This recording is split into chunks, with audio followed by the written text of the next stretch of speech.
ରାମଙ୍କ ଭଳିଆ ଅସୁର ନାହିଁ, ରାବଣ ଭଳିଆ ଦେବତା ନାହିଁ। ଗୋଟେ ଗାଁରେ ରାମଙ୍କର କଥା ଚାଲିଥିଲା। ଜଣେ ବାବା ଆସିଥିଲେ, 7 ଦିନ ଧରି ରାମଙ୍କର କଥା କହିଲା ପରେ 7 ଦିନର କଥା ସରିଲା ପରେ ବାବା ଜଣକୁ ତାଙ୍କ ଘରକୁ ଚାଲିଗଲେ। ତାପରେ ଗ୍ରାମରେ ଆଲୋଚନା ହେଲା। କ'ଣ ଆଲୋଚନା ହେଲା? କିଛି ଲୋକ କହୁଥାନ୍ତି ରାମଙ୍କ ଭଳିଆ ଅସୁର ନାହିଁ, ରାବଣ ଭଳିଆ ଦେବତା ନାହିଁ। କିଛି ଲୋକ ସେ କଥାଟିକି କାଟୁଥାନ୍ତି, ନା ବାବା କହିଥିଲେ ରାମ ଭଗବାନ ଆଉ ରାବଣ ଅସୁର। ଏ କଥାରେ ଯୁକ୍ତି ଚାଲିଲା ପରେ ଶେଷରେ କଥା ହେଲା, ଝଗଡ଼ା ଲାଗିବା କିଛି ଆବଶ୍ୟକ ନାହିଁ।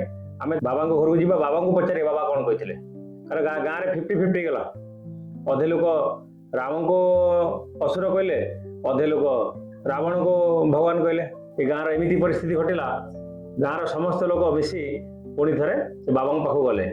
ବାବା ପାଖକୁ ଯାଇ ପଚାରିଲେ, କହିଲେ ବାବା ପ୍ରକୃତରେ ଅସୁର କିଏ ଥିଲା, ଦେବତା କିଏ ଥିଲା? କିଛି ଲୋକ କହିଲେ ରାବଣ ଦେବତା ଥିଲା, ରାମ ଅସୁର ଥିଲେ। କିଛି ଲୋକ କହିଲେ ନା ରାବଣ ଅସୁର, ରାମ ଦେବତା।